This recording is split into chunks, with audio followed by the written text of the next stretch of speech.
வணக்கம். தூண்டில் மீனவன். அதாவது தூண்டில் மீனவன் ஏன் இந்த பேர் வந்தது அப்படிங்கிறத நீங்கள் நல்லா புரிஞ்சுக்கணும்.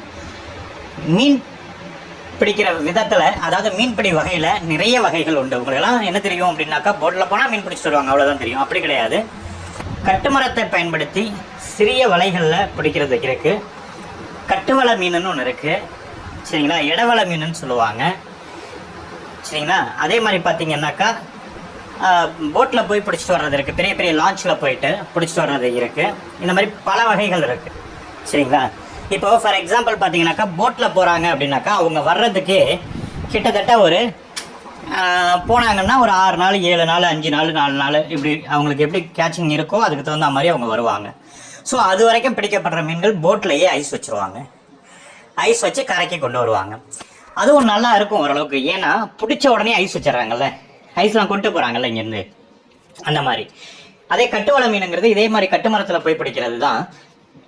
பட் ஆனால் அது இந்த தூண்டில் மீன் அளவுக்கு அதில் ஃப்ரெஷ்ஷாக இருக்காது.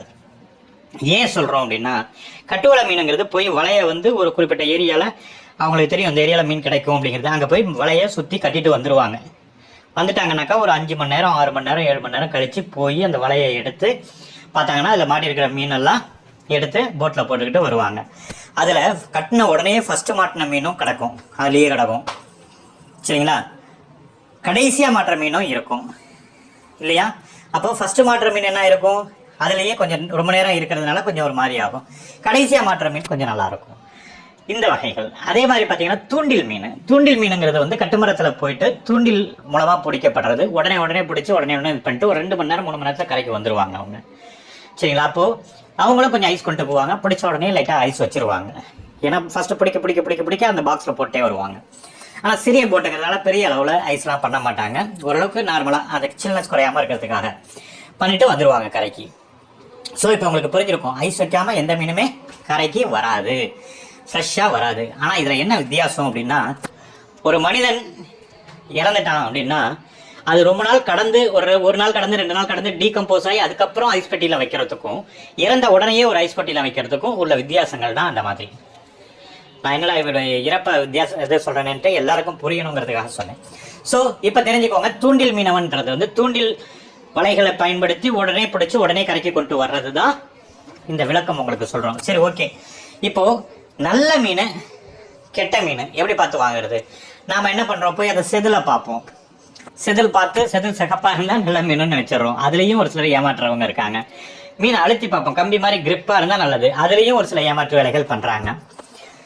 ஆனால் இந்த தூண்டில் மீனுக்கு எதுவுமே தேவை கிடையாது. தூண்டில் மீனில் பிடிச்சி வர மீன் நல்ல கம்பி மாதிரி. நீங்கள் 8 கிலோ மீனை வஞ்சரத்தை 8 கிலோ மீனை தூக்கி அப்படி பிடிச்சாலும் வாழை பிடிச்சி நிறுத்தினீங்கன்னா அப்படி ஸ்ட்ரைட்டாக நிற்கும்.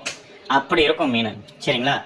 அதே மாதிரி எல்லா மீன்களுமே, பாறையாக இருக்கட்டும், கொடுவாவாக இருக்கட்டும், சங்கராவாக இருக்கட்டும், அதாவது சங்கரானா ரெட் ஸ்னாப்பர், இந்த மாதிரி எதுவாக இருந்தாலும் சரி உங்களுக்கு ரொம்ப ஃப்ரெஷ்ஷாக கிடைக்கும், சரிங்களா. அந்த தூண்டில் மீன் வகைகளை தூண்டில் மீனை எப்படி நீங்கள் வாங்குறது? அப்போ கடற்கரைக்கு நேரடியாக போகணும். கடற்கரைக்கு நேரடியாக போகணும். ஏன் அப்படின்னா அப்போ தான் விலை கம்மியாக வாங்க முடியும், ஃப்ரெஷ்ஷாகவும் வாங்க முடியும். அப்போ காசிமேடு கடற்கரை, பழவேற்காடு கடற்கரை, கோவளம் கடற்கரை, பட்டினம்பாக்கம், அதிகமாக பிடிக்கிறது இந்த கல்பாக்கம், கடப்பாக்கம், பாண்டிச்சேரி, கடலூர், பூம்புகார், நாகப்பட்டினம், பரங்கிப்பேட்டை, தரங்கம்பாடி, இந்த மாதிரி லைனாக பல ஊர்கள் இருக்குது. அங்கெல்லாம் சின்ன சின்ன ஊர்கள்லையும் நிறைய பிடிச்சிட்டு வருவாங்க, சரிங்களா. அந்த மீன் வகைகள்லாம் அங்கே பிடிபடுற மீன் வகைகள் விலை அதிகமாக போகிறது. அதனால டோட்டலாக அங்கே மோஸ்ட்லி எக்ஸ்போர்ட் குவாலிட்டிக்கு போய்டும், இல்லாட்டி கேரளா போய்டும். இங்கே நம்ம தமிழ்நாடுக்கு வருதா அப்படின்னாக்கா வராது, கொஞ்சம் தான் வரும் பர்சன்டேஜ். அதாவது சென்னையில் நீங்கள் இன்றைக்கி வாங்குகிற மீனுங்களில் 95% வெளியூர் மீன் தான். வெளியூர் மீன் எப்படி சொல்லலாம்னாக்கா, மேங்களூர்லேருந்து வர்றது, ஒரிசாலேருந்து வர்றது, கல்கட்டாலேருந்து வர்றது, வைசாக்லேருந்து வர்றது, இந்த கேரளாலேருந்து வர்றது, அப்படி தான். ஒரு 5% தான் இங்கே சென்னை மார்க்கெட்டில் விற்கிறது நம்ம உள்ளூர் மீனுங்க, சரிங்களா. அந்த 5% மீனை நீங்கள் எப்படி கண்டுபிடிச்சி வாங்குவீங்க? அதனால தான் நாங்கள் இப்போ என்ன பண்ணியிருக்கோம் அப்படின்னா, கடற்கரையிலேயே நேரடியாக நீங்களே எங்கள்கிட்ட சொல்ல உங்களை லைனில் வச்சுட்டு கூட ஏலம் கேட்டு வாங்குவோம், சரிங்களா. அதுக்கு உங்களால் வெயிட் பண்ணி டைம் இருக்கணும், சரிங்களா. அந்த மாதிரி உங்களுக்கு மீன்கள். சரி, அப்போது இந்த வகை மீன்கள் வாங்கணும்னா நீங்கள் என்ன பண்ணணும்னா, காலை 5 மணியிலேருந்து 4 மணிக்கே ஆரம்பிச்சிடும். இருந்தாலும் நீங்கள் 5 மணிக்கே கால் பண்ணுங்கள். 5 மணியிலேருந்து 4 மணிக்கு கால் பண்ணாலும் ஓகே தான். 5 மணிலேருந்து 8 மணிக்குள்ள நீங்கள் கால் பண்ணிட்டீங்கன்னா கடற்கரையில் ஃப்ரெஷ்ஷாக உங்களுக்கு எந்த வகை மீன் கேட்குறீங்களோ அதோடைய விலையை சொல்லுவோம், அங்கே ஓடுற விலையை சொல்லுவோம், அந்த விலையில் வாங்கிடுவோம். வாங்கிட்டு நீங்கள் முழுசாக கேட்டிங்கன்னா முழுசாக கூட அனுப்பி விட்ருவோம், உங்களுக்கு டெலிவரி போட்டு அனுப்பி விட்ருவோம். இல்லை க்ளீன் பண்ணி அனுப்புங்க அப்படின்னாக்கா ஸ்லைஸ் எப்படி போடணும், குழம்புக்கு தலைவாழ் குழம்புக்கு எப்படி போடணும், இது மாதிரிலாம் உங்கள்கிட்ட கேட்டுட்டு அதுக்கு தகுந்த மாதிரி வெட்டி உங்களுக்கு அனுப்பிடுவோம். இறால் பார்த்தீங்கன்னாக்கா கடலில் பிடிச்சிட்டு வர இறால், நீங்கள் இங்கே வாங்குறதெல்லாம் வளர்ப்பு இறால் தான் வாங்குறீங்க, வனாமிங்கிற வெரைட்டி. கடல் சி ஒயிட் ப்ரான் நீங்கள் வாங்குறது கிடையாது. ஸோ அந்த மாதிரி கடல் இறால் இதெல்லாம் வாங்கி ஃப்ரெஷ்ஷாக சாப்பிடணும். சரி, இதை எப்படி வாங்கணும்? விலை குறைவாக எப்படி வாங்கணும்னா காலையில் விடிய காத்தால கண்டிப்பாக நீங்கள் ஃபோன் பண்ணால் விலை குறைவாக கிடைக்கும். சரிங்க சார், எங்களால் காசிமேட்டுக்கோ பழவேற்காடுக்கோ கோவளத்துக்கோ பூம்புகாருக்கோ இல்லை பட்டினப்பாக்கத்தோ அங்கங்கே அலைய முடியுமா? முடியாது. அப்போது அதுக்கு தான் நாங்கள் உங்களுக்கு ஏஜென்ட்டாக இருக்கோம். சரிங்களா? எத்தனையோ பிஸ்னஸ்க்கு பொருள் வாங்குறதுக்கு ஏஜென்ட் இருக்காங்க இல்லையா? அந்த மாதிரி இதுக்கும் ஒரு உணவுப் பொருள் தரமான பொருள் வாங்குறதுக்கு நாங்கள் ஒரு ஏஜென்ட். நீங்கள் காலையில் எங்களுக்கு ஃபோன் பண்ணிட்டீங்கன்னா நாங்கள் உங்களுக்கு இந்த மீன் இன்னைக்கு வந்திருக்கு, ஏன்னா நீங்கள் கேட்குற எல்லா மீனும் வந்திருக்குமானா வந்திருக்காது, ஆனால் மேபி வந்திருக்கவும் வாய்ப்பு இருக்கலாம். அதனால் இந்த வகை மீன் இருக்குது, இந்தந்த மீன் இருக்குது, இது இந்த ரேட்டு போகுது, உங்களுக்கு ஓகேனா சொல்லுங்கள், வாங்கி அனுப்புகிறோம். வாங்கி 8 மணிக்குள்ளார முடிச்சுட்டு நாங்கள் அதுக்கப்புறம் க்ளீன் பண்ணி 10 மணிலேருந்து 11 மணிக்குள்ளே சிட்டியில் சென்னையில் நீங்கள் எந்த மூலையில் இருந்தாலும் நாங்கள் உங்களுக்கு அனுப்பி வச்சுவோம். இன்கேஸ் கோயம்புத்தூர் ஈரோடு இங்கேருந்து கூப்பிட்டு கேட்குறீங்கன்னாக்கா நாங்கள் உங்களுக்கு பார்சல் மூலமாக அடுத்த நாள் கிடைக்கிற மாதிரி அனுப்பி வைப்போம், கெட்டு போகாமல் சூப்பராக அனுப்பி வைப்போம், க்ளீன் பண்ணி நீட்டாக. சரிங்களா?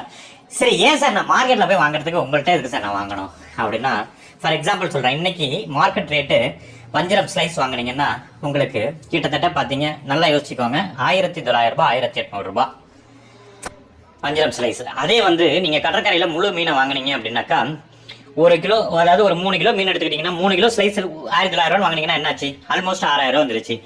இதே நீங்கள் கடற்கரையில் நேரடியாக வாங்கினீங்கன்னாக்கா 3 கிலோ மீன் வாங்கினீங்கன்னாக்கா ஒரு 3200 ரூபாய் அந்த ரேஞ்சில் இன்னைக்கு விலை.